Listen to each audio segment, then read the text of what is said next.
Hi there, welcome to I Create Art Tutorials. My name is Lauren and I wanted to show you how to use watercolors. So before you even get started with watercolor, it's good to grab up some of these materials, which you're going to need usually a jar of water and some paper towels from around your home. And this is for washing and wiping off your brushes.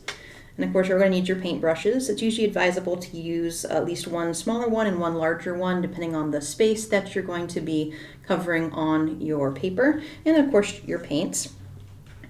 And then on here, optionally, you can see I have taken my image and I've taped it down onto a piece of cardboard. And this is helpful for kind of keeping the paper from wrinkling as much, since paper, when it gets wet, tends to crinkle up, and this can make the application and results of your watercolor a little bit more chaotic, because wherever there's little wrinkles, sometimes the water will pool in those little wrinkles. So being patient with that and maybe taping it down helps. You don't technically have to, though, if you don't want to. If you can let the paper dry out between sessions of your watercolor, it'll usually kind of relax after it dries a little bit as well. So just different methods you can try. As we can see here, this pear I have has been essentially colored over with a basic, what's called a wash, which is this kind of the basic layer of this color. This is dry right now. Because if you work on dry versus wet paper, you're going to get different results with watercolor. As they say, it is watercolor for a reason. So water is really the main component to really kind of getting an idea of how watercolor works. So with my pear here, I'm going to go ahead and add some water to my green. And then this pear isn't really super dark green, so I'm going to add some to my yellow as well. And so the point of making these little puddles is it kind of wakes up your watercolor and gets them ready for you to use. So you can kind of dip your brush in. I might test on my paper towel to see how my colors are looking. And then over here we can see I have kind of a dried area of some color. And this was my pear color earlier. If you see, I just kind of add water to that. It sort of comes back to life, which is nice. So I can just kind of reuse that paint later, at least as a base or as something else. So you can mix colors in the back of your watercolor. So what I want to show you first is something called wet on dry, which is a method of watercolor. And so I'm just getting some of this green on my brush. And I'm going to go up here to my leaf, and I'm just applying this color into my leaf. So once you have kind of a puddle on your paper, you can use your bristles to draw out the color. Keep in mind not to ever push the metal of your brush into the paper. That's not going to help you move the color around. So you might have to kind of adjust how you hold a brush versus if you're used to holding pencils where you press down. You actually have to kind of hold your hand up and keep the bristles off the paper. So I've just taken this kind of basic green color and I've applied that all over the little leaf right here.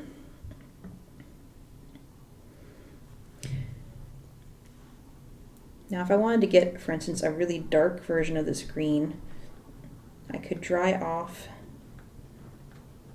my paintbrush a little bit, like I didn't have much water in it. And then if I kind of draw over here, I'm adding in some darker areas of that green to this leaf.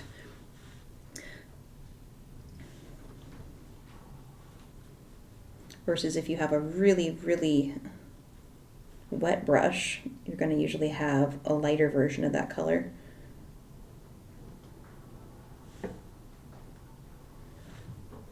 So that amount of water really has an effect. On our pear here, I'm going to take a little bit of this clear water. And along the bottom, I'm going to just apply this back over my wash. And the point of doing this is I've now pre-wet my canvas, and this is a method known as wet on wet, where you wet your paper and then you get some color and you might just kind of tap and watch it kind of spread a little more naturally based on wherever the water is on your image. So you can see it's kind of spreading a little bit of its own accord. This can be a fun method to kind of see how the water and the paint interact. It's a little less about control and a little bit about kind of letting the watercolor do what it's going to do. You can add a little bit other colors to this method as well, but if you mix it up too much, you're going to lose what's called like the natural blending of these colors.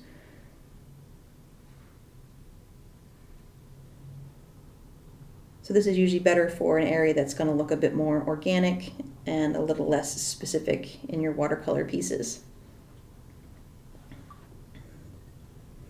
Also, once you have a wash like what we have up here, you can also apply different layers to it. This is kind of a layer, though it's a wet layer, but if you just get plain paint and add it to your dry areas, let me get my color I want.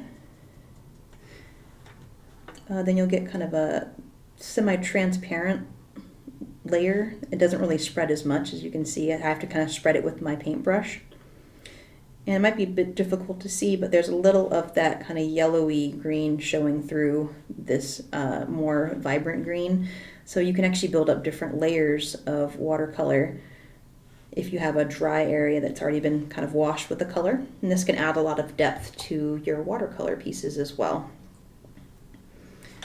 And then just as a reminder, of course, that little stem up there needs a little bit of color, and I've switched over to my small brush. So keep in mind what brush you're using for which area. That large brush I have would probably go outside the lines a little too much.